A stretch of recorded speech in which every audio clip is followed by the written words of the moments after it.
Media वाले इस बात को भी कभी नोट करें, कभी टीवी पे चलाएं, कभी अपने प्रोग्रामों में चलाएं कि इस्लाम एक इंसानी जान की इतनी वैल्यू बताता है कि कुरान कहता है मन कतल नफ्सन बिगैर नफ्सिन औ फसादिन फिल अर्दी फकअन्नमा कतल अन्नास जमीआ।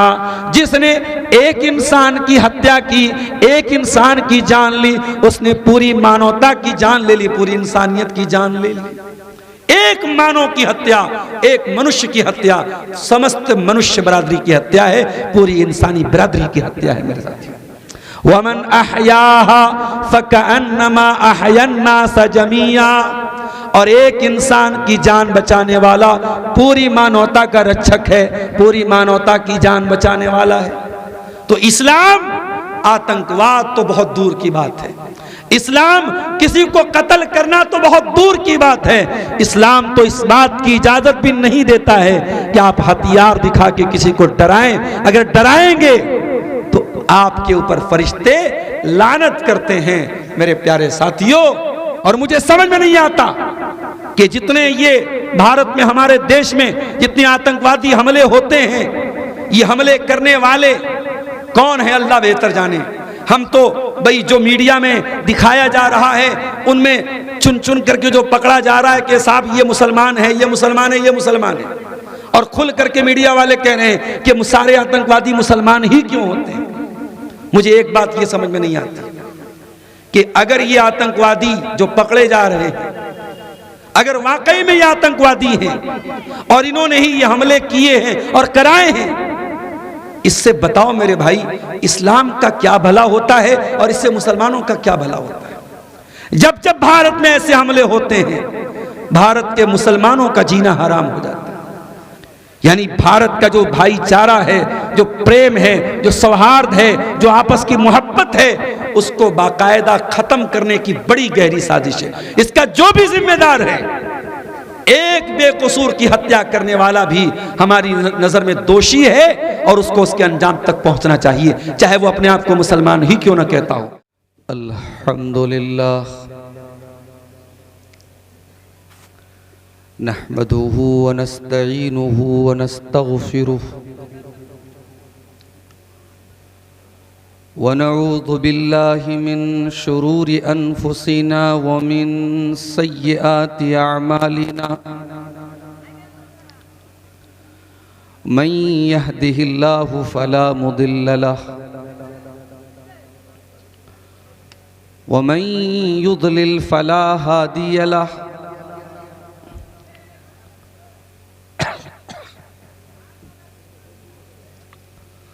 व अशहदु अल्ला इलाहा इल्लल्लाहु वहदहु ला शरीक लहु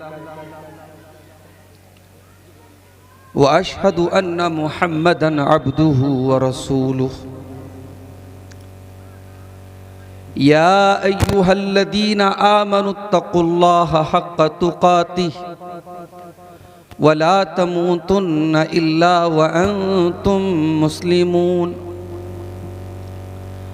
या अय्युहन्नासुत्तक़ू रब्बकुमुल्लज़ी ख़लक़कुम मिन नफ़्सिन वाहिदा व ख़लक़ मिन्हा ज़ौजहा व बत्त मिन्हुमा रिजालन कसीरन व निसाअ वत्तक़ुल्लाहल्लज़ी तसाअलून बिही वल अरहाम इन्नल्लाहा काना अलैकुम रक़ीबा। या अय्युहल्लज़ीना आमनुत्तक़ुल्लाहा व क़ूलू क़ौलन सदीदा युस्लिह लकुम अअमालकुम व यग़फ़िर लकुम ज़ुनूबकुम व मन युतिइल्लाह व रसूलहु फ़क़द फ़ाज़ फ़ौज़न अज़ीमा। अम्मा बअद फ़इन्न ख़ैरल हदीस किताबुल्लाह व खैरल हदी हदी मुहम्मदिन सल्लल्लाहु अलैहि वसल्लम व शर्रल उमूरि मुहदसातुहा व कुल्ल मुहदसतिन बिदअह व कुल्ल बिदअतिन दलालह व कुल्ल दलालतिन फिन्नार। औज़ु बिल्लाहि मिनश शैतानिर रजीम। बिस्मिल्लाहिर रहमानिर रहीम। या अय्युहल्लज़ीना आमनू क़ू अनफुसकुम व अहलीकुम नारन वक़ूदुहन्नास वल हिजारह अलैहा मलाइकतुन गिलाज़ुन शिदादुन ला यासून अल्लाह मा अमरहुम व यफ़अलून मा युअमरून।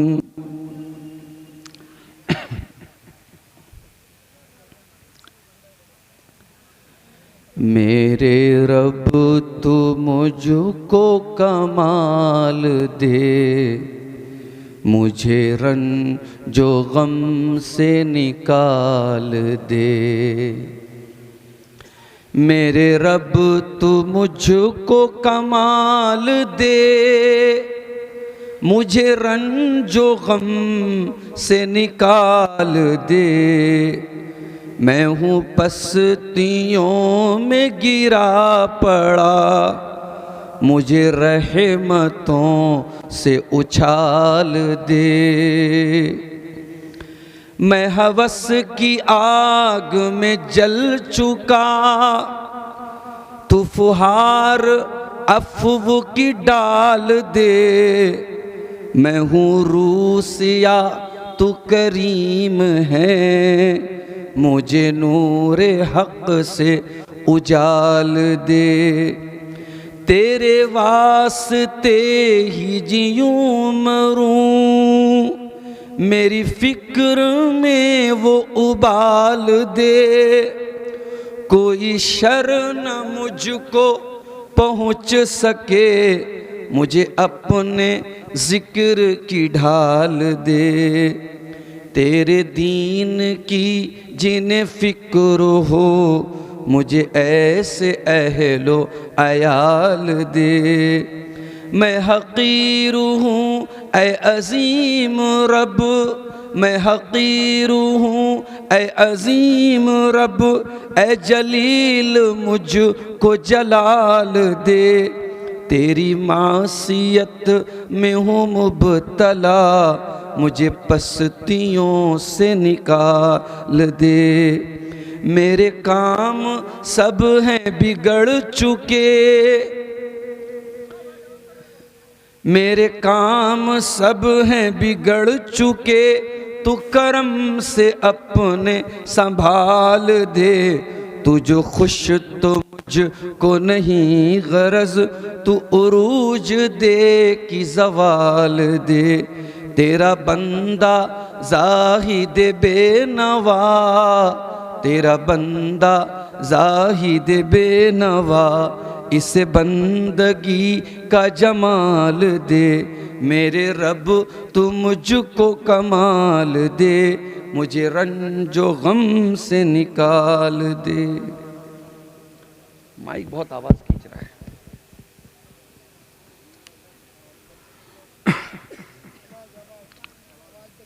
सदर मोहतरम,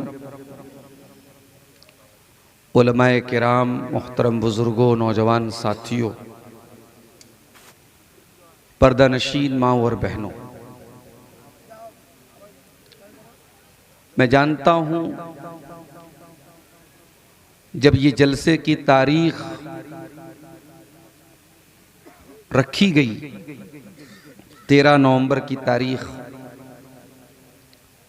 उस वक्त ये अंदाज़ा नहीं था कि मौसम ऐसा हो जाएगा।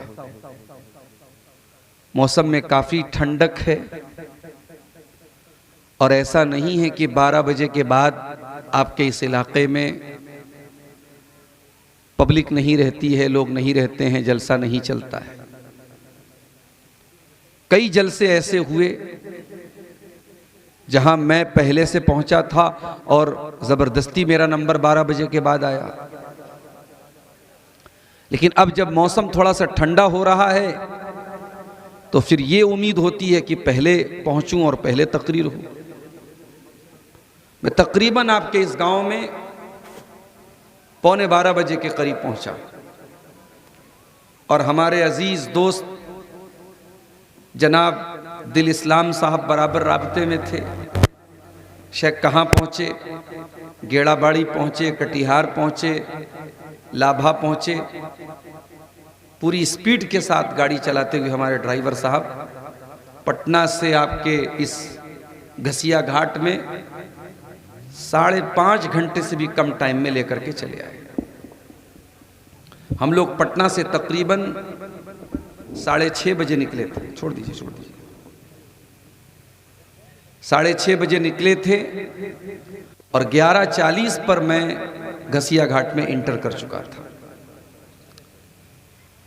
मुझे मालूम हुआ कि बहुत सारे लोग प्रोग्राम में आए और चले भी गए। ख़ास तौर से हमारी माएँ बहनें, ठंडी बर्दाश्त करने की क्षमता कम है और मौसम की ठंडक को देखते हुए बहुत सारी औरतें चली जा चुकी हैं। लेकिन बहरहाल जो लोग मौजूद हैं, मैं बड़े अदब से आपसे गुजारिश करूँगा कि मैं कोई किस्सा कहानी, कोई गीता और रामायण आपके सामने सुनाने के लिए नहीं बैठा हूँ। कुरान और हदीस की रोशनी में कुछ अहम बातें, कुछ बड़ी महत्वपूर्ण बातें आपके सामने रखी जाएंगी और आप अगर बैठे रहेंगे तो मैं इंशाअल्लाह बोलता रहूँगा। और जब मैं ये महसूस करूँगा कि नहीं, अब आपकी दिलचस्पी ख़त्म हो रही है और आप धीरे धीरे उठ रहे हैं, तो फिर मैं माजरत के साथ अपनी गुफ्तगू को ख़त्म कर दूँगा। मेरे भाइयों, इस दुनिया में हम और आप अल्लाह ताला की तौफीक से पैदा हुए। अल्लाह ने हमें पैदा किया और हमारे साथ साथ इस दुनिया में एक और मखलूक भी रहती है जिसे हम जिन्नात कहते हैं। इंसान की पैदाइश मिट्टी से हुई और जिन्नात की पैदाइश आग से हुई। और इंसान और जिन्नात के अलावा एक तीसरी मखलूक भी है जिसे हम फरिश्ते कहते हैं। और ये फरिश्ते, अल्लाह के प्यारे नबी फरमाते हैं, खुलिक़तिल मलाइकतु मिनन नूर, फरिश्ते नूर से पैदा किए गए। इंसान मिट्टी से, जिन्नात आग से और फरिश्ते नूर से पैदा किए गए। फरिश्ते अल्लाह की एक ऐसी मखलूक है कि फरिश्तों के अंदर अल्लाह ताला ने गुनाह करने की क्षमता ही नहीं रखी। फरिश्ते गुनाह नहीं करते। फरिश्तों को अल्लाह ताला ने मासूम बनाया है। फरिश्ते कोई गलत काम नहीं करते। फरिश्ते उतना ही काम करते हैं जितना अल्लाह ताला ने उनको ऑर्डर दिया है।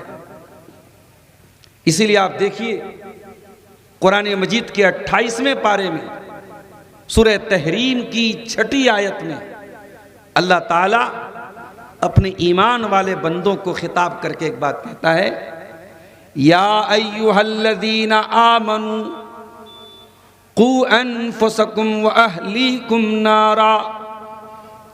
ऐ ईमान वालो, अपने आप को और अपने घर वालों को, अपने परिवार को जहन्नम की आग से बचाओ। वक़ूदुहन्नास वल हिजारा, जहन्नम की आग का ईंधन इंसान और पत्थर होंगे। अलैहा मलाइकतुन गिलाजुन शिदादुन। अब जरा गौर कीजिएगा, जहन्नम के जो दारोगा होंगे, जहन्नम के जो केयर टेकर होंगे, जहन्नम के जो रखवाले होंगे, वो फरिश्ते होंगे। और ऐसे वैसे फरिश्ते नहीं होंगे। गिलाजुन शिदादुन, बड़े सख्त मिजाज होंगे, बड़े सख्त होंगे। किसी के साथ वो कोई मुरव्वत नहीं करेंगे, किसी के साथ कोई नरमी नहीं बरतेंगे। ला यासून अल्लाह मा अमरहुम, और अल्लाह ताला उनको जो हुक्म देगा वो अल्लाह के हुक्म की नाफरमानी नहीं करेंगे। फरिश्ते अल्लाह के हुक्म की कभी नाफरमानी नहीं करते। वयफ़अलून मा युअमरून, और फरिश्ते वही करते हैं जिसका हुक्म अल्लाह ताला उनको देता है। वो कभी भी अल्लाह के आदेश की अवहेलना नहीं करते, अल्लाह के ऑर्डर की खिलाफ वर्जी नहीं करते। अल्लाह जो आदेश देता है, जो ऑर्डर देता है, जो हुक्म देता है, उसको पूरा करते हैं। एक बात और नोट कीजिए, फरिश्ते हर वक्त अल्लाह ताला की तस्बीह बयान करते हैं। सूरह अंबिया में अल्लाह ने फरमाया, वमन इंदहु ला यस्तकबिरून अन इबादतिही वला यस्तहसिरून। जो फरिश्ते अल्लाह के पास हैं वो कभी भी ऐसा नहीं होता कि अल्लाह की तस्बीह बयान न करें। ला यस्तकबिरून अन इबादतिही, अल्लाह की इबादत के मुकाबले में कभी तकब्बुर नहीं करते, कभी घमंड नहीं करते। वला यस्तहसिरून, कभी थकते नहीं हैं। फरिश्ते थकते भी नहीं हैं। अल्लाह का नॉन स्टॉप वो जिक्र करते रहते हैं, नॉन स्टॉप वो तस्बीह करते रहते हैं। अल्लाह की इबादत से कभी वो थकते नहीं है मेरे प्यारे साथी।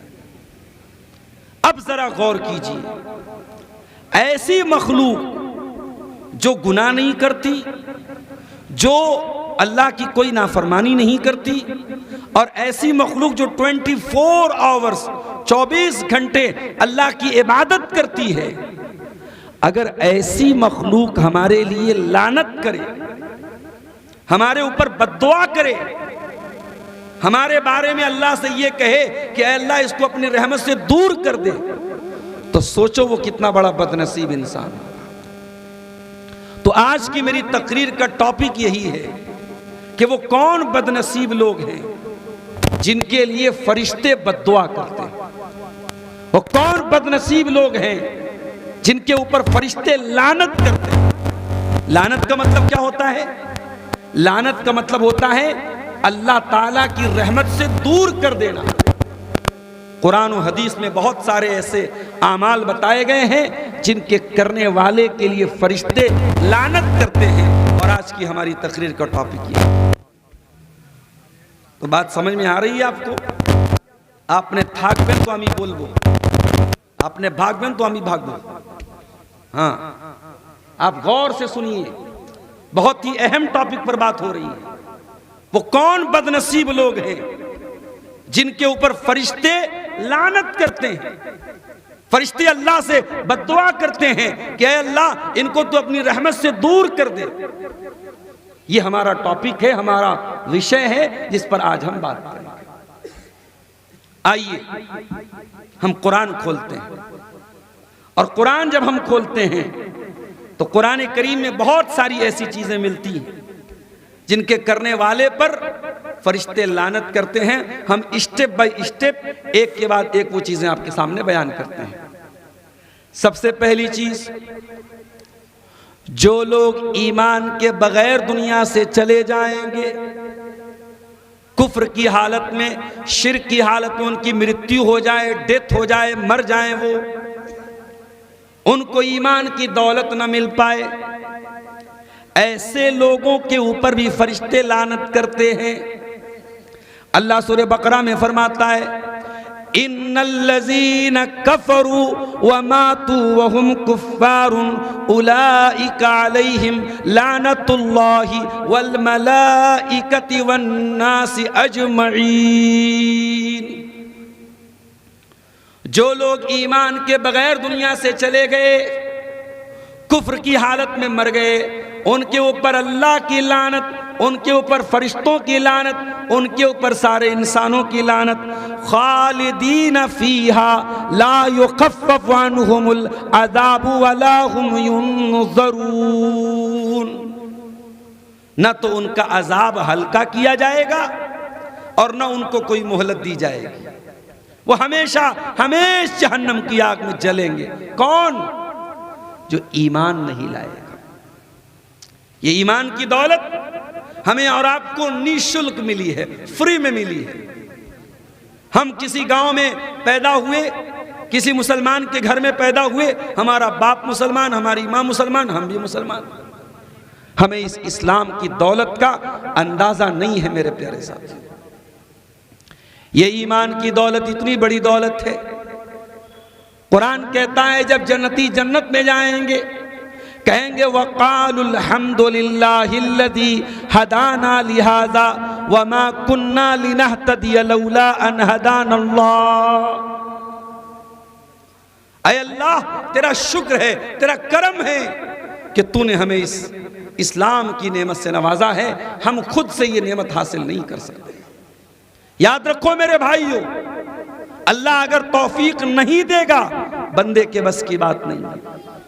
बड़े बड़े इंटेलेक्चुअल लोग, बड़े बड़े पढ़े लिखे लोग, बड़े बड़े ज्ञानी लोग, कोई जानवर की इबादत कर रहा है, कोई गाय की इबादत कर रहा है, कोई नदी की इबादत कर रहा है, कोई किसी औरत की शर्मगाह की मूर्ति बना के उसकी इबादत कर रहा है, कोई किसी आदमी की शर्मगाह की इबादत कर रहा है, कोई गोबर खा रहा है, कोई धरती की इबादत कर रहा है, कोई आकाश की इबादत कर रहा है।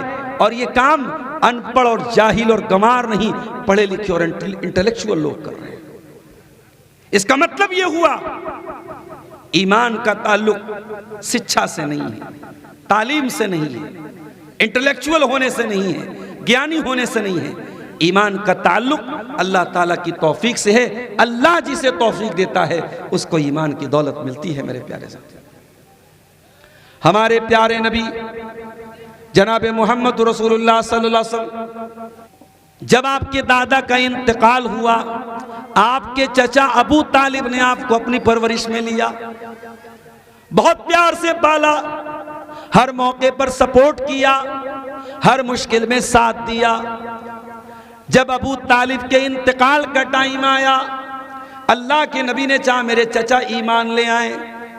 बुखारी के अल्फाज हैं, चचा के पास आप पहुंचे, आखिरी टाइम था, आखिरी टाइम था, चचा की आखिरी सांसें चल रही थी।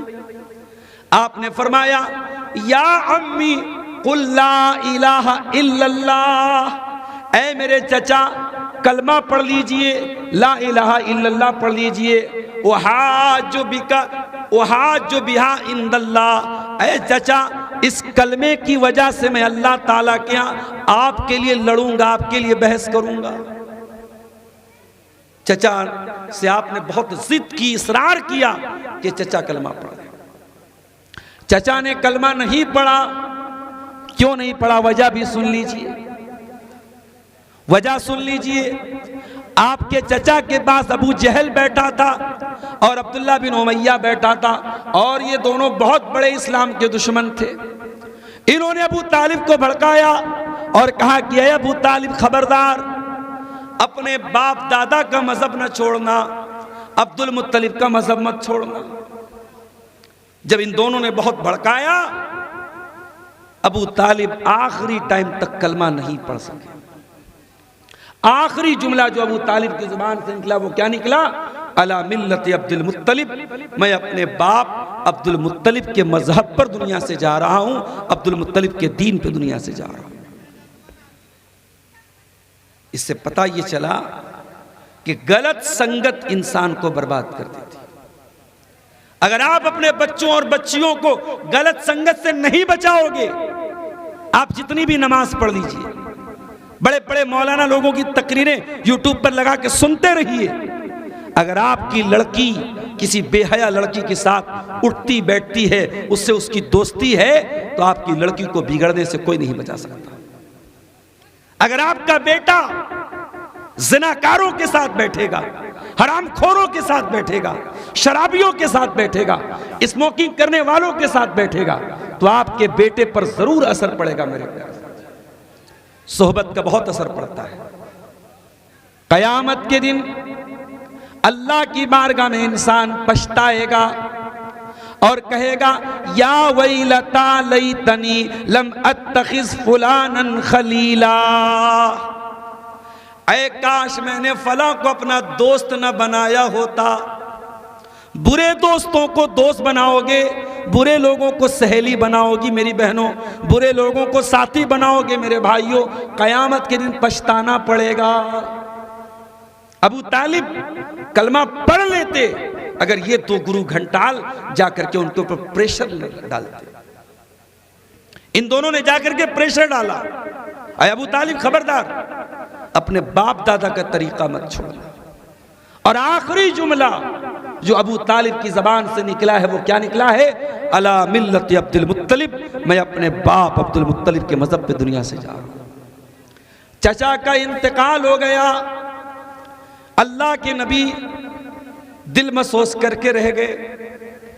चचा कलमा नहीं पढ़ पाए, ईमान नहीं लाए, उसी हालत में इंतकाल हो गया। कुरान की आयत नाजिल हो गई, इन्नका ला तहदी मन अहबब्ता वलाकिन्नल्लाह यहदी मन यशा। ऐ मेरे नबी, हिदायत आपके हाथ में भी नहीं, हिदायत का रिमोट कंट्रोल अल्लाह के हाथ में है। अल्लाह जिसे चाहता है हिदायत देता है। ऐ मेरे हबीब, ऐ मेरे नबी, आप भी जिसको चाहें उसको हिदायत नहीं दे सकते। इसीलिए किसी शायर ने बड़ी सही बात कही है। क्या कहा? अबू तालिब के किस्से ने हकीकत खोल कर रख दी। अबू तालिब के किस्से ने हकीकत खोल कर रख दी। न हो आंखें तो घर की रोशनी से कुछ नहीं होता। अगर आपके घर में बड़ी बड़ी लाइट जल रही है, ट्यूबलाइट है, मरकरी है, बल्ब है, और आपकी आंखों में रोशनी नहीं है, तो क्या फायदा इन लाइटों का? ईमान की रोशनी अगर आपके पास नहीं है तो नबी का चचा भी ईमान नहीं ला सका। मेरे प्यारे साथी, अरे हम और आप खुशनसीब हैं कि हमारा बाप अगर दुनिया से चला जाए, हमारी माँ दुनिया से चली जाए, तो हम दुआ तो कर सकते हैं कि अल्लाह मेरी माँ को बख्श दे, मेरे बाप को बख्श दे। अगर बाप मुशरिक हो, माँ मुशरिक हो, तो माँ बाप के लिए मग़फ़िरत की दुआ भी नहीं कर सकते।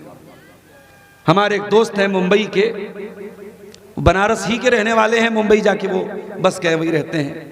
पहले वो नॉन मुस्लिम थे, हिंदू थे, वो ईमान ले आए। अब वो माशाल्लाह इस्लाम भी ले आए और थोड़ी बहुत उन्होंने कुरान और हदीस की तालीम भी हासिल कर ली। अच्छा काम कर रहे हैं, दावत का काम कर रहे हैं, गैर मुस्लिमों में भी दावत का काम करते हैं, मुसलमानों में भी करते हैं। तो एक मरतबा मुझसे मुलाकात हुई, तो मैंने पूछा कि आप इस्लाम ले आए, क्या कोई ऐसी चीज है जिसकी कमी आपको महसूस होती है? उन्होंने कहा कि शेख साहब, बस एक बात की कमी महसूस होती है, काश कि मेरे माँ बाप भी ईमान ले आए, काश कि मेरे माता पिता भी मुसलमान हो जाएं। मौलाना साहब, मैं ये दर्द कैसे बर्दाश्त करूंगा कि मेरी माँ जहन्नम की आग में जले, मेरा बाप जहन्नम की आग में जले। कहा कि मैं समझा रहा हूं, मैं नसीहत कर रहा हूं, मैं इस्लाम पेश कर रहा हूं, अभी तक मेरी माँ ईमान नहीं लाई है। मौलाना अगर हो सके तो मेरी माँ के लिए दुआ कीजिए, अल्लाह मेरी माँ को हिदायत दे दे। उस नौजवान की आंखों में मैंने आंसू देखा, उसके दिल में एक तड़प थी कि काश मेरी माँ भी ईमान ले आती। मेरे भाइयों, हम और आप खुश नसीब हैं, हमारी माँ हिदायत पर, हमारा बाप हिदायत पर। हम अपनी माँ और बाप के लिए कम से कम मग़फ़िरत की दुआ कर सकते हैं उनके मरने के बाद। एक मुशरिक के लिए मग़फ़िरत की दुआ भी नहीं की जा सकती। हज़रत अबू हुरैरा रज़ी अल्लाह ताला अन्हु ईमान लाए, उनकी माँ अभी ईमान नहीं लाई थी। माँ इस्लाम की बहुत कट्टर दुश्मन थी। एक मरतबा हज़रत अबू हुरैरा अल्लाह के नबी के पास आए और आकर के कहने लगे, अल्लाह के नबी, मेरी माँ के लिए हिदायत की दुआ कर दीजिए। अल्लाह के नबी ने कहा ठीक है, मैं दुआ करूंगा। दूसरे दिन अबू हुरैरा रोते हुए आए। आपने पूछा कि अबू हुरैरा क्यों रो रहे हो? कहा, अल्लाह के नबी, मेरी माँ इस्लाम की बहुत कट्टर दुश्मन है और आज उसने ए अल्लाह के नबी आपको गाली दी है, आपको बुरा भला कहा है, आपको लान तान किया है। ए अल्लाह के नबी, ये तकलीफ मैं बर्दाश्त नहीं कर सकता, कोई आपको गाली दे। ऐ अल्लाह के नबी, हो सके तो अल्लाह से दुआ कर दीजिए, अल्लाह ताला मेरी माँ को हिदायत दे दे, मेरी माँ को ईमान की दौलत दे दे। मैं ये सदमा नहीं बर्दाश्त कर सकता हूँ, मेरी माँ इस्लाम की इतनी कट्टर दुश्मन है। नबी ने हाथ उठाया, अल्लाहुम्मा हदि उम्मा अबी हुरैरा, ऐ अल्लाह अबू हुरैरा की माँ को हिदायत दे दे। नबी ने दुआ कर दी, अबू हुरैरा फौरन घर वापस आए। घर आए तो दरवाजा बंद था और अंदर किसी के नहाने की आवाज आ रही थी, किसी के गुस्ल करने की आवाज आ रही थी। अबू हुरैरा की माँ ने अंदर से कहा, अरे अबू हुरैरा रुक जा, थोड़ी देर में दरवाजा खोलती हूँ। थोड़ी देर के बाद अबू हुरैरा की माँ ने दरवाजा खोला, देखा माँ ने गुस्ल किया था और अच्छे कपड़े पहने थे, और कपड़े पहन के माँ ने अबू हुरैरा को देखते ही कहा, अरे अबू हुरैरा तू रोज मुझे इस्लाम की दावत दिया करता था, तू रोज मुझे कलमे तौहीद की दावत दिया करता था। अरे अबू हुरैरा आज अल्लाह ने तेरी दुआ को सुन लिया है। अरे अबू हुरैरा कान खोल करके सुन ले, अशहदु अल्ला इलाहा इल्लल्लाह व अशहदु अन्ना मुहम्मदन अब्दुहु व रसूलुहु। अबू हुरैरा की माँ ने कलमा पढ़ लिया, इस्लाम ले आई। अबू हुरैरा फिर रोने लगे और रोते रोते अल्लाह के नबी के पास आए। अल्लाह के नबी ने कहा, अबू हुरैरा क्या बात है, आप क्यों रो रहे हो? कहा, अल्लाह के नबी ये खुशी के आंसू हैं, पहले तकलीफ में आंसू बह रहे थे, अब खुशी में आंसू बह रहे हैं। अय अल्लाह के नबी, अल्लाह ताला ने आपकी दुआ को सुन लिया और मेरी माँ ने कलमा पढ़ लिया, मेरी माँ ईमान ले आई, मेरी माँ इस्लाम ले आई। अय अल्लाह के नबी, अब एक छोटी सी रिक्वेस्ट और है। का क्या है अबू हुरैरा? कहा, अल्लाह के रसूल आप अल्लाह से ये दुआ कर दीजिए कि अय अल्लाह तू अबू हुरैरा और उसकी माँ की मोहब्बत सारे ईमान वालों के दिलों में डाल दे, सारे ईमान वालों के दिलों में अबू हुरैरा की मोहब्बत डाल दे और उनकी माँ की मोहब्बत डाल दे, और अबू हुरैरा के दिल में और उनकी माँ के दिल में सारे ईमान वालों की मोहब्बत डाल दे।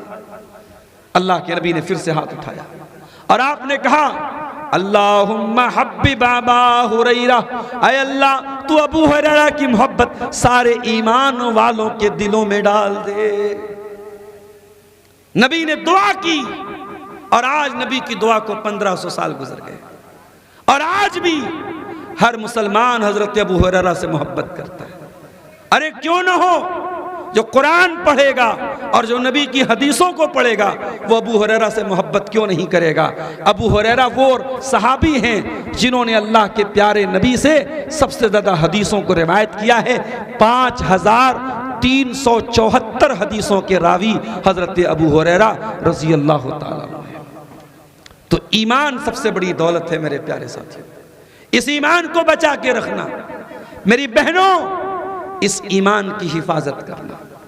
हालात बहुत अच्छे नहीं हैं, हमारे मुल्क में नफरत का माहौल बड़ी तेजी से परवान चढ़ाया जा रहा है।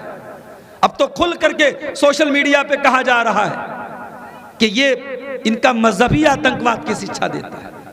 मैं ट्रेन में आता हूं, चुपचाप से अपनी सीट पर लेटा रहता हूं, लोग कमेंट करते हैं, लोग बातें बनाते हैं।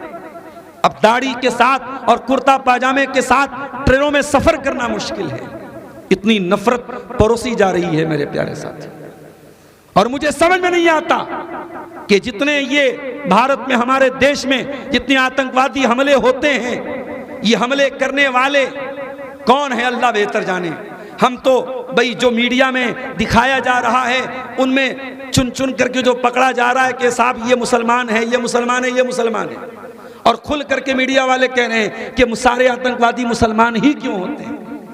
मुझे एक बात ये समझ में नहीं आती कि अगर ये आतंकवादी जो पकड़े जा रहे हैं, अगर वाकई में ये आतंकवादी हैं और इन्होंने ही ये हमले किए हैं और कराए हैं, इससे बताओ मेरे भाई इस्लाम का क्या भला होता है और इससे मुसलमानों का क्या भला होता है। जब जब भारत में ऐसे हमले होते हैं, भारत के मुसलमानों का जीना हराम हो जाता है।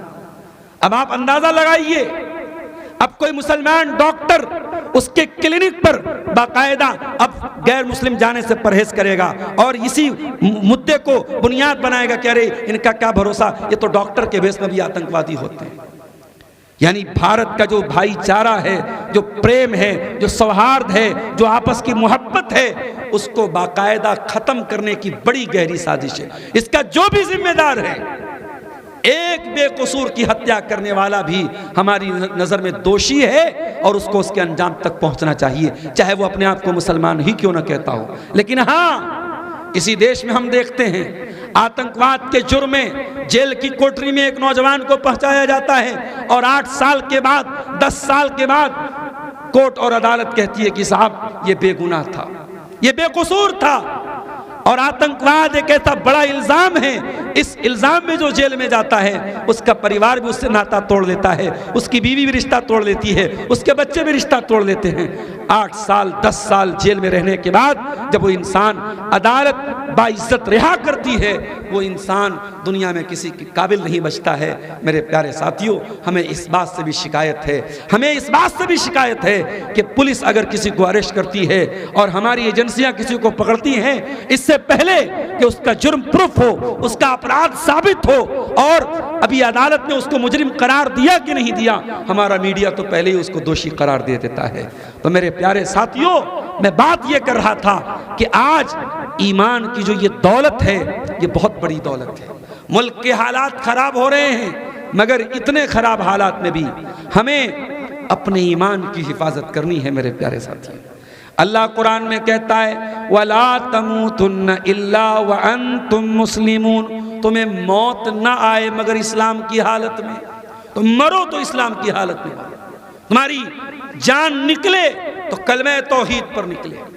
और अपनी बहनों से कहना चाहूंगा कि अल्लाह के वास्ते किसी के प्यार और मोहब्बत के झांसे में आकर अपने ईमान से कॉम्प्रोमाइज मत करना, अपने दीन से समझौता मत करना।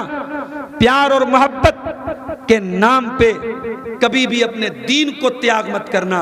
इस्लाम और ईमान से बड़ी कोई नेमत नहीं है। मेरी बहनों, मेरे भाइयों, इस ईमान की हिफाजत करो।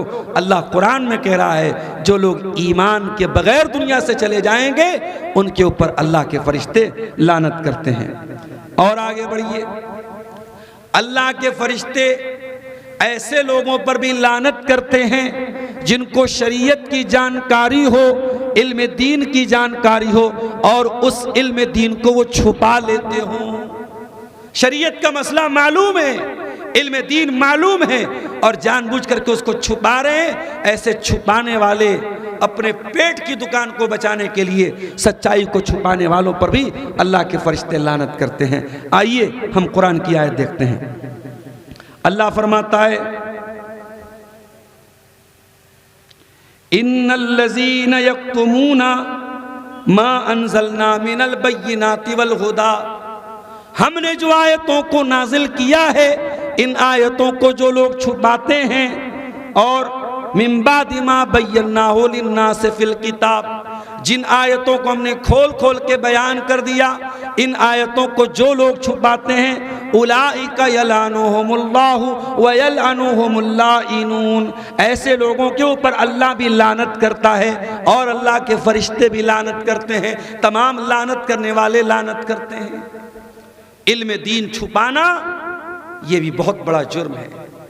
इसी भारत में कितने लोग हैं 10-10 साल उन्होंने मदरसों में पढ़ा है, उनको मालूम है कि क्या सही है और क्या गलत है, मगर इसलिए वो सही बात नहीं बताते अपनी पब्लिक को, अपनी आवाम को। उनकी दुकान बंद हो जाएगी, उनकी शोहरत पर बट्टा लग जाएगा, उनके मसलक के लोग उनको निकाल बाहर कर देंगे। अपनी साख बचाने के लिए, अपना मसलक बचाने के लिए लोग दीन को छुपा लेते हैं।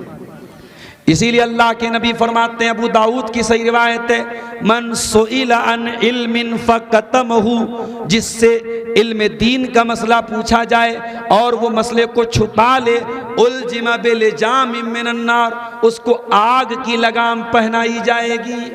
अगर आपको कोई दीन का मसला मालूम है और आपसे पूछा जाए और आपने मसले का जवाब नहीं दिया तो कयामत के दिन आग की लगाम पहनाई जाएगी। इसलिए इल्म दीन को छुपाना ये बहुत बड़ा अपराध है और बहुत बड़ा जुर्म है मेरे प्यारे साथियों। और आगे बढ़िए, तीसरा जो काम जिस पर फरिश्ते लानत करते हैं वो काम क्या है? सहाबा को गाली देना, सहाबा को बुरा भला कहना, प्यारे नबी के साथियों को लानत करना, उनको बुरा भला कहना, ये काम भी ऐसा काम है जिस पर फरिश्ते लानत करते हैं। अल्लाह के नबी फरमाते हैं, तबरानी की सही रिवायत है, मन सब्बा सहाबी, जो मेरे सहाबा को बुरा भला कहता है, फ़अलैहिम लानतुल्लाहि वल मलाइकति वन्नासि अजमईन, उनके ऊपर अल्लाह की लानत, फरिश्तों की लानत और तमाम लोगों की लानत। अरे सहाबा कौन है? सहाबा वो हैं जिन्होंने अपने नबी के लिए सब कुछ कुर्बान कर दिया। सहाबा वो हैं जिनकी रातें अल्लाह की इबादत में गुजरती थी और दिन इस्लाम की राह में लड़ने में गुजरता था। और याद रखो मेरे भाइयों, अहले हदीस का अकीदा सुन लो सहाबा के बारे में। हमारा यह अकीदा है कि इस रूए जमीन पर नबियों के बाद, अल्लाह के पैगंबरों के बाद, अल्लाह के रसूलों के बाद अगर सबसे नेक लोगों की जमात कोई गुजरी है वो सहाबा की जमात है। लोग तहज्जुद गुजार बन सकते हैं, लोग नमाजी बन सकते हैं, लोग परहेजगार बन सकते हैं, मगर कोई सहाबी नहीं बन सकता। अरे हम जितनी भी मेहनत कर लें, हम वो आंखें कहाँ से लाएंगे जिन आंखों ने नबी का दीदार किया था? हम वो हाथ कहाँ से लाएंगे जिन हाथों ने अल्लाह के प्यारे नबी से मुसाफा किया था? हम वो मजलिस कहाँ से लाएंगे जिस मजलिस में अल्लाह के प्यारे नबी दीन की बातें बयान करते थे और सहाबा सुना करते थे? तो सहाबा को बुरा भला कहने वाला अल्लाह की लानत, फरिश्तों की लानत और तमाम लोगों की लानत। क्यों? इसलिए कि सहाबा वो लोग हैं जिनके लिए अल्लाह ताला ने जन्नत की गारंटी दे दी है। कुरान करीम की सूरह तौबा की 100 नंबर की आयत देखो, अल्लाह फरमाता है वस्साबिकूनल अव्वलून मिनल मुहाजिरीन वल अंसार वल्लज़ीन तबऊहुम बिइहसान रज़ियल्लाहु अन्हुम व रज़ू अन्हु व अअद्द लहुम जन्नातिन तजरी तहतहल अनहार। अल्लाह फरमाता है मैं अपने नबी के तमाम सहाबा से राजी हो गया, जो मुहाजिरीन में से थे उनसे भी राजी, जो अंसार में से थे उनसे भी राजी, और मैंने अपने नबी के तमाम सहाबा के लिए जन्नत को तैयार करके रखा है, जन्नत का वादा करके रखा है। तो नबी का हर सहाबी जन्नती है मेरे प्यारे साथी। और यहां ये बात भी नोट कर लो, हम ये नहीं मानते कि सहाबा मासूम थे। सहाबा मासूम नहीं थे, सहाबा से खताएं भी हुई हैं, सहाबा से गलतियां भी हुई हैं, मगर सहाबा की नीयत में कभी कोई खोट नहीं था। सहाबा नीयत के बिल्कुल पाक और साफ लोग थे, उनसे कभी गलती भी हुई, उन्होंने अल्लाह से तौबा कर ली, अल्लाह ने उनकी तौबा कबूल कर ली। नबी का कोई भी सहाबी ऐसा नहीं है जिसके दिल में खयानत हो, जिसके दिल में चोर हो, जिसके दिल में खोट हो। नबी का हर सहाबी मुखलिस है, सच्चे ईमान वाला है, और नबी के सारे सहाबा से हम मोहब्बत करते हैं मेरे प्यारे साथियों। और आगे बढ़िए, अल्लाह ताला के फरिश्ते ऐसे इंसान पर भी लानत करते हैं जो किसी बिदाती को पनाह दे, किसी बिदाती को अपने घर में लाने वाला, अपने घर में पनाह देने वाला, उसके ऊपर भी फरिश्ते लानत करते हैं। अल्लाह के प्यारे नबी फरमाते हैं मन अहदसा हदसन, जिसने कोई नई बिदत निकाली, फ़अलैहि लानतुल्लाहि वल मलाइकति वन्नासि अजमईन, उसके ऊपर अल्लाह की लानत, फरिश्तों की लानत और तमाम लोगों की लानत। बिदअत करना, दीन में नया काम निकालना। आज हमारे यहाँ बहुत सारी चीजें दीन के नाम पे निकाल दी गई। आपके इस सीमांचल के इलाके में शायद बहुत सारी चीजें आपको नजर ना आती हो, लेकिन आप जरा सा हट करके निकलिए, बारसोई चले जाइए, आप कलिया चक चले जाइए, आप कलकत्ता चले जाएं, आप किशनगंज चले जाएं, आपको थोक के भाव बिदात मिलेगी। रबीउल अव्वल की अलग बिदात है, मुहर्रम की अलग बिदात है, ख्वाजा मोइनुद्दीन चिश्ती अजमेरी के नाम पे अलग बिदात है। दीन का कबाड़ा बना के रख दिया गया मेरे साथियों, दीन की शक्ल बदल दी गई। वो दीन जो तौहीद वाला दीन था, उस दीन को कब्रों का दीन बना दिया गया।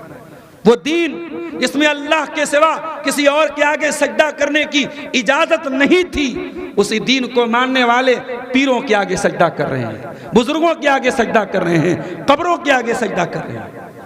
एक मर्तबा मेरा प्रोग्राम कर्नाटक में था। कर्नाटक में एक जगह पड़ती है गुलबर्गा। आने वाले रमज़ान में मैं वहीं पे जाने वाला हूँ दर्स के लिए। गुलबर्गा में एक मज़ार है, कब्र है, उसको कहते ख्वाजा बंदा नवाज की कब्र। जैसे अजमेर में ख्वाजा मोइनुद्दीन चिश्ती अजमेरी की कब्र है, उनको गरीब नवाज बोलते हैं। और गुलबर्गा में जो कब्र है उनको बंदा नवाज बोलते। बंदा नवाज मतलब बंदों को नवाजने वाला, बंदों को देने वाला। तो वहाँ के साथियों ने मुझसे कहा कि मौलाना आप आए हैं हमारे शहर में, ये मज़ार है, दरगाह है, चलिए आपको सैर करा देते हैं। मैं गया उनके साथ। अब जब दरगाह के अंदर गया तो एक छोटी सी कब्र मैंने देखी। मैंने कहा भाई बड़ी बड़ी कब्र तो समझ में आ रही है, ये ख्वाजा साहब की कब्र है, ये उनके बेटे की कब्र है, ये उनकी बहू की कब्र है, ये छोटी सी कब्र किसकी है? कहा कि ख्वाजा साहब की बेटी ने एक बिल्ली पाली थी, वो बिल्ली भी बड़ी पहुंची हुई बिल्ली थी, बड़ी अल्लाह वाली बिल्ली थी, उसी बिल्ली की कब्र है। गौर कीजिए, बिल्ली की कब्र पर भी चादर चढ़ी थी, बिल्ली की कब्र पर भी माला चढ़ा हुआ था। थोड़ा और आगे बढ़ा, एक और छोटी सी कब्र मुझे दिखी। मैंने कहा ये किसकी कब्र है? कहा कि ख्वाजा साहब की बेटी ने एक तोता पाला था, ये तोते की कब्र है। बिल्ली की कब्र है, तोते की कब्र है। और यहां तक लोगों ने बताया कि यहां यह धारणा है कि इस तोते की कब्र पे अगर आकर के कोई देसी घी और चीनी अगर चढ़ा देगा तो बच्चों को जो जबान में लुकनत होती है, बाज बच्चे जो है तुतला के बोलते हैं, सांप नहीं बोलते हैं, तो बच्चा सांप बोलने लगेगा। सिर्फ इस तोते की मज़ार पे आके देसी घी चढ़ाना पड़ेगा और शक्कर चढ़ाना पड़ेगा। अल्लाह अकबर! तुमने नबी के दीन को क्या कर डाला? तुमने मोहम्मद रसूलुल्लाह के दीन की क्या शक्ल कर डाली? मौलाना अल्ताफ हुसैन हाली ने कहा था, वो दीन जिससे तौहीद फैली जहां में, वो बदला गया आके हिंदोसिता में। शिर्क को बिदअत का गढ़ बना दिया तुमने इस दीन को। कोई तावीज पर भरोसा कर रहा है, कोई हाथ और पैर में धागे बांध के भरोसा कर रहा है, कोई कब्रों पे जाके सर झुका रहा है, कोई पीरों के आगे जाके सर झुका रहा है। कितने घरों में औरतें, उनके पीर आते हैं और औरतें पीरों का हाथ पैर जाके चूमती हैं। इस्लाम में कोई कितना ही बड़ा आलिम क्यों ना हो, किसी घर की औरत को इस बात की इजाजत नहीं दी गई कि आलिम से जाके मुसाफा करे। इस दुनिया की सबसे नेक हस्ती अल्लाह के प्यारे नबी जनाब मोहम्मद रसूलुल्लाह सल्लल्लाहु अलैहि वसल्लम थे, लेकिन नबी ने कभी भी किसी औरत, किसी गैर औरत से हाथ मिलाया नहीं, मिलाया आपने किसी गैर औरत से हाथ पर आपने बैत नहीं की। हमेशा पर्दे की आड़ से आप बैत लेते थे। तो कोई बड़े से बड़ा आलिम आ जाए, अल्लाह का वली आ जाए, अपने घर की औरतों को उसके पास उसको अकेला छोड़ना या औरतों को उससे मिलना जुलना या उसका हाथ पैर चूमना, अल्लाह की कसम ये बेगैरती है, ये बेशर्मी है, ये बेहयाई है और इस्लाम में इसकी कोई गुंजाइश नहीं। बिदअत करने वाला, उसका अंजाम कितना बयान होगा सुन लीजिए। अल्लाह के नबी फरमाते हैं, क़यामत के दिन में अपनी उम्मत के लोगों को हौज़े कौसर का पानी पिलाऊंगा और जो हौज़े कौसर का पानी एक मर्तबा पी लेगा उसको फिर कभी प्यास नहीं लगेगी। अल्लाह के नबी फरमाते हैं, कुछ लोग आएंगे और मैं उनको हौज़े कौसर का पानी पिलाना चाहूँगा। फरिश्ते रुकावट बन जाएंगे और फरिश्ते कहेंगे, ऐ अल्लाह के नबी आप इनको हौज़े कौसर का पानी नहीं पिला सकते। मैं कहूँगा क्यों? असहाबी, ये तो मेरी उम्मत के लोग हैं, ये तो मेरे मानने वाले लोग हैं, मेरा कलमा पढ़ने वाले लोग हैं। ऐ फरिश्तों, तुम क्यों मना कर रहे हो इनको हौज़े कौसर का पानी पिलाने से? क्या अपराध है इनका, क्या कसूर है इनका, क्या जुर्म है इनका? फरिश्ते कहेंगे, इन्नका ला तदरी मा अहदसू बादक, ऐ अल्लाह के नबी आप नहीं जानते, ये बिदअती लोग हैं, ये दीन में नया नया काम निकालने वाले लोग हैं। और एक बात याद रखो, अगर आपने अपने बच्चों की सही तरबियत नहीं की, आपके बच्चे भी बिदअती बन जाएंगे।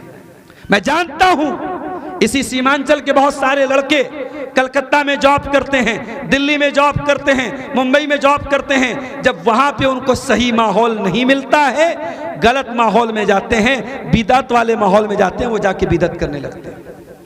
बल्कि मैं आपके इलाके में देखता हूं, कुछ घरों में जाता हूं, पूरा घर अहले हदीस है, किसी बच्चे से मुसाफा कर रहा हूं, बच्चा दोनों हाथ से मुसाफा कर रहा है। इसका मतलब यह हुआ कि बच्चे के बाप ने कभी बताया ही नहीं अपने बेटे को कि मुसाफा एक हाथ से किया जाता है।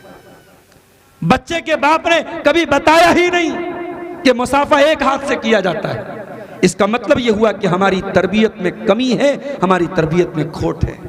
तो ये बात याद रखो मेरे प्यारे साथियों। बिदात करने वाला, चाहे बिदत कोई भी तरीके की बिदत हो, नबी ने किसी बिदत का बंटवारा नहीं किया। नबी ने आम बात कही, कुल्लु बिदतिन ज़लाला, हर बिदत गुमराही है और हर गुमराही का ठिकाना जहन्नम है। लिहाजा बिदत करने वाला और बिदत को सपोर्ट करने वाला, बिदती को पनाह देने वाला, इन सब पर अल्लाह के फरिश्ते लानत करते हैं। और आगे बढ़िए, एक और अमल है जिसके करने वाले पर अल्लाह के फरिश्ते लानत करते हैं, अपने मुसलमान भाई को डराना धमकाना। अल्लाह के प्यारे नबी फरमाते हैं, मन अशारा इला अखीही बिहदीदा, जो किसी धारदार चीज से अपने मुसलमान भाई की तरफ इशारा करे, किसी चाकू से, किसी तलवार से, किसी तीर से, किसी नेज़े से अपने मुसलमान भाई की तरफ इशारा करे, व इन्नल मलाइकत तलानुहु, ऐसे मुसलमान पर फरिश्ते लानत करते हैं। अल्लाहु अकबर। आप किसी मुसलमान को डराने के लिए अगर चाकू दिखा रहे हैं, हथियार दिखा रहे हैं, सिर्फ डराने के लिए, फरिश्ते लानत करते हैं। तो जरा सोचो, जो इस्लाम किसी को डराने के लिए भी हथियार दिखाने की इजाजत नहीं देता है, वो इस्लाम आतंकवाद की शिक्षा कैसे दे सकता है मेरे साथी। मीडिया वाले इस बात को भी कभी नोट करें, कभी टीवी पे चलाएं, कभी अपने प्रोग्रामों में चलाएं कि इस्लाम एक इंसानी जान की इतनी वैल्यू बताता है कि कुरान कहता है, मन कतल नफ्सन बिगैर नफ्सिन औ फसादिन फिल अर्दी फकअन्नमा कतल अन्नास जमीआ, जिसने एक इंसान की हत्या की, एक इंसान की जान ली, उसने पूरी मानवता की जान ले ली, पूरी इंसानियत की जान ले ली। एक मानव की हत्या, एक मनुष्य की हत्या, समस्त मनुष्य बरादरी की हत्या है, पूरी इंसानी बरादरी की हत्या है मेरे साथियों। वमन अहयाहा फकअन्नमा अहयन्नास जमीआ, और एक इंसान की जान बचाने वाला पूरी मानवता का रक्षक है, पूरी मानवता की जान बचाने वाला है।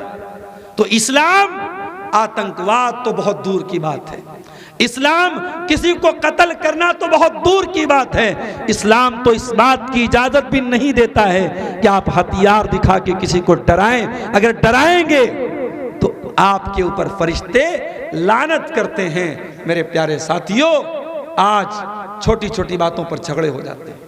इलेक्शन का माहौल है, कल रिजल्ट आने वाला है, हम दुआ करते हैं अल्लाह सही सलामती के साथ जो भी बिहार के हक में बेहतर हो वो सरकार बन जाए। लेकिन आज आप देखें, इलेक्शन के दौरान हत्याएं हो जाती हैं, फिर रिजल्ट की खुशी में जुलूस निकलता है, उसमें मारपीट हो जाती है। मुझे यहाँ से झारखंड जाना है, मैं सोच रहा हूँ सुबह ही निकल जाऊँ, कल रिजल्ट के टाइम फिर पता नहीं क्या हालात रहेंगे।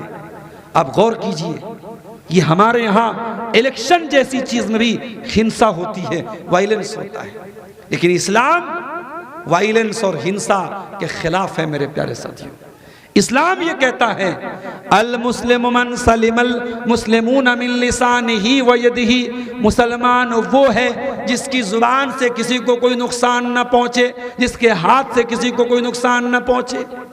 आपकी जबान से और आपके हाथ से दूसरे सुरक्षित महसूस करें, तब आप मुसलमान हैं। ये इस्लाम मुसलमान की परिभाषा है, ये मुसलमान की व्याख्या है।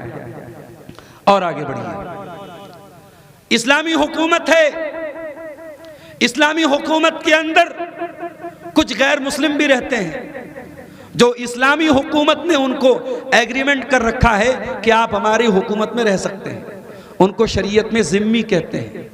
अगर इस्लामी हुकूमत के अंदर कोई गैर मुस्लिम रहता है जिसको इस्लामी हुकूमत ने सुरक्षा दी है, अगर उस गैर मुस्लिम के साथ कोई गलत सलूक करता है और इस एग्रीमेंट को कोई तोड़ता है, अल्लाह के नबी फरमाते हैं, ज़िम्मतुल मुस्लिमीन वाहिदा, सारे मुसलमानों की जिम्मेदारी एक है, अगर एक मुसलमान ने भी किसी को सुरक्षा दी है तो गोया कि सारे मुसलमानों ने उसको सुरक्षा दी है। मन अकफर मुस्लिमन, अगर एक मुसलमान की जिम्मेदारी को आपने तोड़ दिया, उसके एग्रीमेंट को तोड़ दिया, फ़अलैहि लानतुल्लाहि वल मलाइकति वन्नासि अजमईन, ऐसे इंसान पर अल्लाह की लानत, फरिश्तों की लानत और तमाम लोगों की लानत। इसका मतलब यह हुआ इस्लामी हुकूमत में रहने वाला गैर मुस्लिम भी बिल्कुल सुरक्षित रहना चाहिए, उसकी सुरक्षा के साथ कोई खिलवाड़ नहीं होना चाहिए। ये इस्लाम हमें सिखाता है। अगर कोई इस्लामी हुकूमत है, कहीं पर इस्लामिक शासन है और इस्लामिक शासन में अगर कोई गैर मुस्लिम रहता है तो उसको इस्लामी शासन सुरक्षा देता है। उस सुरक्षा की जिम्मेदारी हम सब की है कि उसकी हम सुरक्षा करें, उसकी सुरक्षा के साथ हम कोई खिलवाड़ ना होने दे दें। एक और चीज सुन लीजिए जिस पर फरिश्ते लानत करते हैं। अल्लाह के प्यारे नबी फरमाते हैं, हमारी शादीशुदा जो बहनें हैं जिनकी शादी हो चुकी है वो गौर से सुने।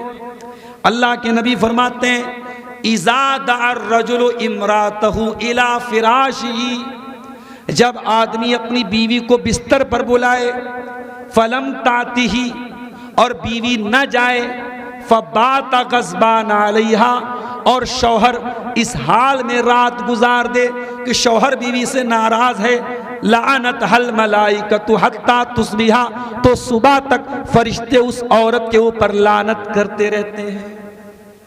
शादी क्यों होती है? शादी का मकसद क्या है? मियाँ बीवी को एक दूसरे के जरिए सुकून मिले।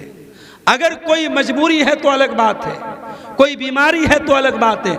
अगर शौहर बीवी को अपनी जरूरत के लिए बुलाए और बीवी बिला वजह नखरा दिखाए और इनकार कर दे और शौहर इस हाल में रात गुजारे कि रात भर वो बीवी से नाराज है, तो रात भर फरिश्ते उस औरत के ऊपर लानत करते हैं। मेरी प्यारी माँ और बहनों, बड़े अदब के साथ ये बात कहना चाहता हूँ, अगर आपकी शादी हो चुकी है तो शादीशुदा औरत की जिम्मेदारी है कि वो शौहर के हुकूक का ख्याल करे, शौहर के अधिकारों का ख्याल करे। कुछ औरतें होती हैं, हर तकरीर में जाती हैं, हर जलसे में जाती हैं, बहुत गौर से तकरीर सुनती हैं, यूट्यूब पर भी बयान सुनती हैं, मोबाइल भरा हुआ है बयानों से, मगर क्या करती हैं? शौहर की इज्जत नहीं करती, शौहर को सम्मान नहीं देती, शौहर कोई बात कहता उल्टा करती हैं। शौहर अगर अपनी ज़रूरत के लिए बुलाता है, नखरा दिखाती हैं, बिला वजह, कोई बीमारी नहीं है, कोई उज़्र नहीं है, इनकार कर देती हैं। अल्लाह के फरिश्ते लानत करते रहते हैं, और फरिश्ते जिस पर लानत करें सोचो उसका अंजाम क्या होगा, क्योंकि फरिश्ते मासूम हैं। फरिश्तों की दुआ और फरिश्तों की बद्दुआ अल्लाह ताला कभी लौटाता नहीं है मेरे प्यारे साथियों। इसलिए अगर कोई शादीशुदा औरत जन्नत में जाना चाहती है, उसका जन्नत में जाना असंभव है जब तक वो अपने शौहर को खुश न रखे, अपने शौहर की इताअत न करे। इसीलिए अल्लाह के प्यारे नबी फरमाते हैं, इज़ा सल्लतिल मरअतु खम्सहा व सामत शहरहा व अताअत ज़ौजहा व अहसनत फरजहा, औरत अगर 4 काम कर ले वो जन्नती है, और ऐसी वैसी जन्नती नहीं है, जन्नत के जिस गेट से चाहे वो जन्नत में जा सकती है। 4 काम अगर औरत कर ले, कौन से 4 काम? 5 टाइम की नमाज पढ़े, रमज़ान का रोज़ा रखे, शौहर की इताअत करे और आबरू की हिफाजत करे। ये 4 काम अगर औरत कर ले तो वो जन्नत के सारे गेट उसके लिए ओपन हो जाएंगे, जिस गेट से चाहे वो जन्नत में जा सकती है।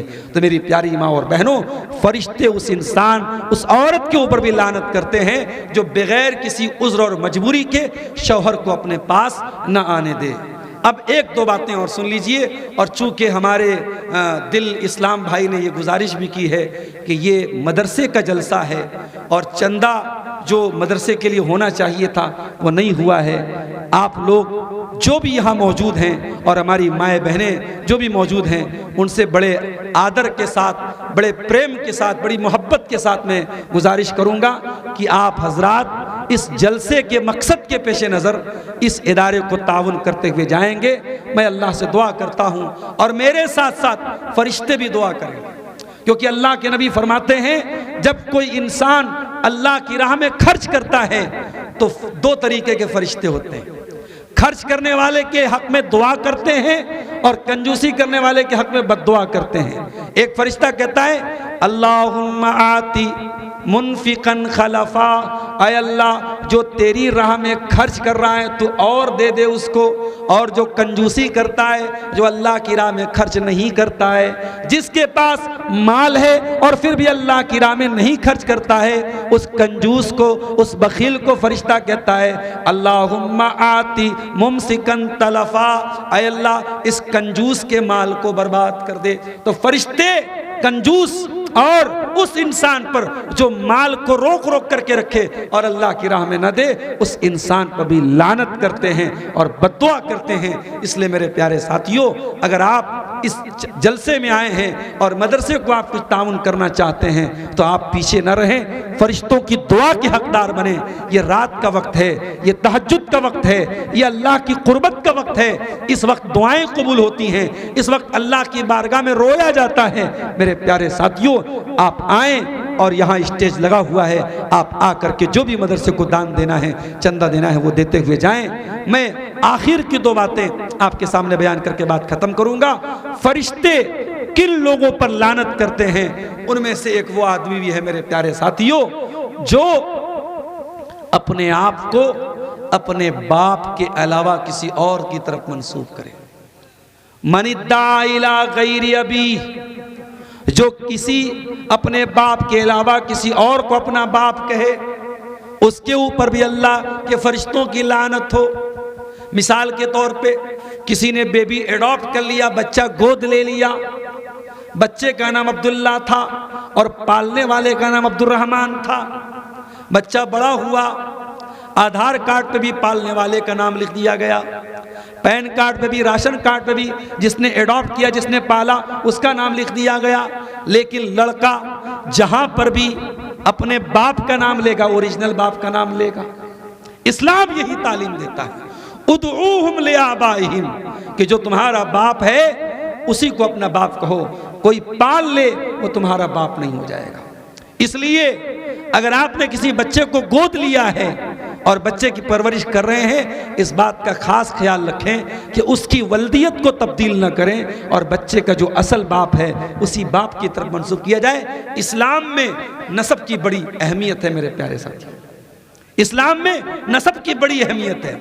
इसीलिए अगर औरत प्रेग्नेंट है और शौहर तलाक दे दे या औरत बेवा हो जाए, तो जब तक बच्चा पैदा न हो जाए औरत को कहीं और निकाह करने की इजाजत नहीं है।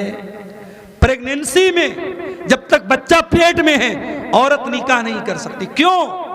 इस्लाम ये कहता है कि जो उस बच्चे का बाप है उस बाप में कोई और शरीक नहीं होना चाहिए।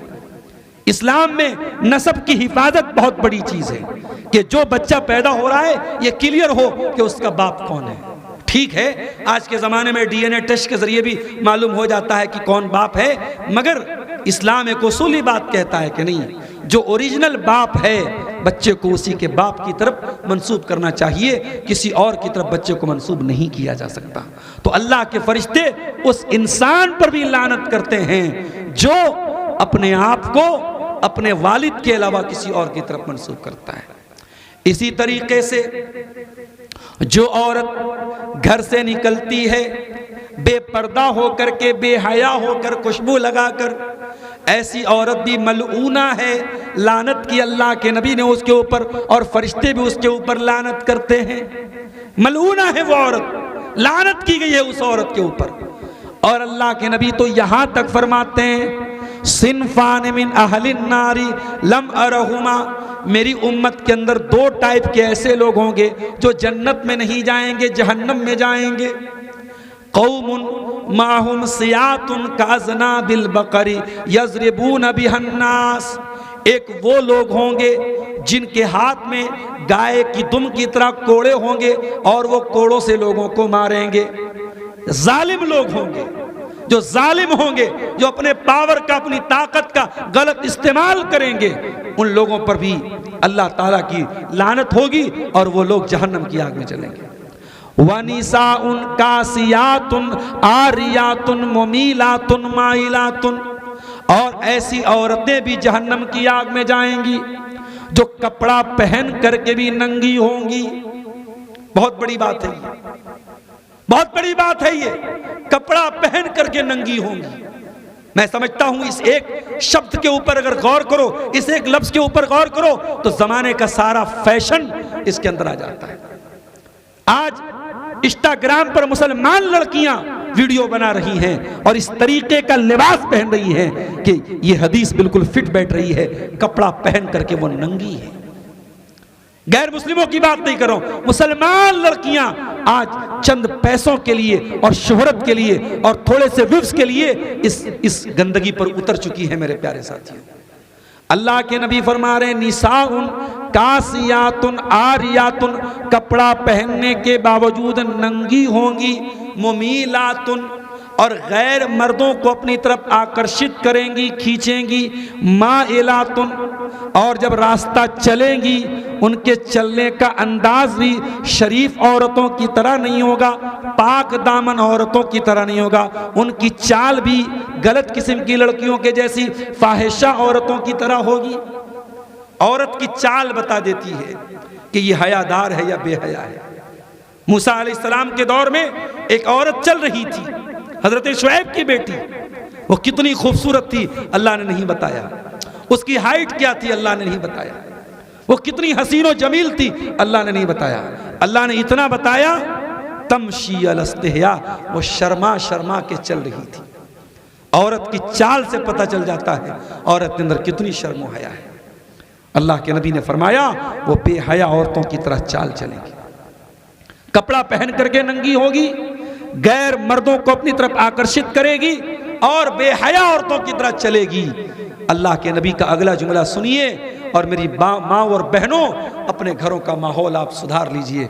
अल्लाह के नबी कहते हैं ला यदखुलनल जन्ना, ऐसी औरतें जन्नत में नहीं जाएंगी, वला यजिदन रिहा, और जन्नत में जाना तो बहुत दूर की बात है, ऐसी औरतें जन्नत की खुशबू भी नहीं पाएंगी। मेरे प्यारे भाइयों, ऐसी औरतें भी अल्लाह की लानत की हकदार बनेंगी। मगर मैं बड़ी माजरत के साथ एक बात और कहना चाहता हूं, अगर किसी घर की लड़की ऐसा कपड़ा पहन रही है तो सवाल तो फिर भी यही पैदा होता है कि उसका बाप कहां मर गया, उसका भाई कहां मर गया, उसका शौहर कहां मर गया। और अकबर इलाहाबादी का वो शेर याद आता है, बेपर्दा नजर आई कल जो चंद बीबियां, अकबर जमी में गैरत कौमी से गड़ गया, पूछा जो उनसे आपका पर्दा वो क्या हुआ, कहने लगी कि अक्ल पे मर्दों के पड़ गया। औरत का पर्दा जब मर्द की अकल पर पड़ता है तब मर्द बेगैरत बन जाता है। मेरे प्यारे साथियों, अगर औरत की बेहयाई गलत है तो मर्द की बेगैरती भी गलत है। हदीस सुन लीजिए, अल्लाह के नबी फरमाते हैं कयामत के दिन 3 ऐसे बदनसीब लोग होंगे, अल्लाह ताला ना तो देखेगा उनकी तरफ, ना पाक साफ करेगा, ना बातचीत करेगा। कौन 3 लोग होंगे? नंबर 1 अल-आक़ लिवालिदैहि, अपने माँ बाप को सताने वाला, अपने माँ बाप को दुख देने वाला, वल मरअतुल मुतरज्जिला, और मर्दों के जैसी चाल ढाल अपनाने वाली औरत, और नंबर 3 अद-दय्यूस, वो बेगैरत मर्द, अल्लज़ी युक़िर्रु फ़ी अहलिहिल खुबुस, जिसके घर में बेहयाई हो रही हो और उसको कोई फर्क न पड़े। अरे कितने तो इतने बेगैरत होते हैं, अपनी बेटियों से ज़िना करवाते हैं, अपनी बीवी से ज़िना करवाते हैं। ऐसा दय्यूस और बेगैरत इंसान ये बात याद रखे, अगर दुनिया के चंद टकों के लिए उसने अपनी बेटी से ये गलत काम करवाया, अपनी बीवी से ये गलत काम करवाया, दुनिया में चंद पैसे तू कमा लेगा मगर आखिरत तेरी बर्बाद हो जाएगी। और क़यामत के दिन ना तो अल्लाह ताला तेरी तरफ देखेगा, ना तुझे गुनाहों से पाक और साफ करेगा, और ना ही अल्लाह ताला तुझसे बात करेगा। तो ये चंद चीजें थी मेरे प्यारे साथियों, जो ऐसे आमाल हैं और ऐसी चीजें हैं जिनके करने वाले पर अल्लाह के फरिश्ते लानत करते हैं। चूंकि रात काफ़ी ठंडी है और काफ़ी लोग प्रोग्राम से धीरे धीरे जा रहे हैं और जा चुके हैं, मैं चाहता हूँ इन्हीं पर बातों पर अपनी बात को ख़त्म करते हुए मैं आखिर में ये दुआ भी करता हूँ कि जो आमाल बयान किए गए फरिश्तों की लानत के हकदार बनाने वाले, अल्लाह इन तमाम आमाल से हम सबको बचने की, हमारी माँ बहनों को बचने की तौफीक अता फरमाए। रब्बुल आलमीन हमें फरिश्तों की दुआओं का हकदार बनाए, न कि फरिश्तों फरिश्तों की लानत का हकदार बनाए। इंशाअल्लाह अगली तकरीर जो होगी इस इलाके में उसका टॉपिक होगा वो कौन लोग हैं जिन पर फरिश्ते दुआएं करते हैं। आज आपने बद्दुआओं के बारे में सुना है, इंशाअल्लाह अगली तकरीर जो होगी वो दुआओं पर होगी। तो हम फरिश्तों की दुआओं के हकदार बने, ना कि लानत और बद्दुआओं के हकदार बने। और मैं फिर से गुजारिश करता हूँ कि आप हजरात मदरसे का ताउन करते हुए जाएं। अल्लाह ताला आपके सदक़ात व खैरात को कबूल फरमाए। आप अपने मरहूमीन की तरफ से अपने जिनके वालिदैन या जिनके अक़रबा और रिश्तेदार दुनिया से जा चुके हैं उनके लिए सदक़े जारिया के तौर पे और उनके इसाले सवाब के लिए भी वो इस मदरसे में ताउन कर सकते हैं। अल्लाह आप सबके नेकियों को कबूल फरमाए। अल्लाह जब तक हमें दुनिया में ज़िंदा रखे, इस्लाम पर ज़िंदा रखे और हम सबका खात्मा ईमान पर हो। रब्बना तक़ब्बल मिन्ना इन्नका अंतस समीउल अलीम व तुब अलैना इन्नका अंतत तव्वाबुर रहीम व सल्लल्लाहु तआला अला नबीना मुहम्मद व अला आलिहि व सहबिहि अजमईन। वस्सलामु अलैकुम व रहमतुल्लाहि व बरकातुहू।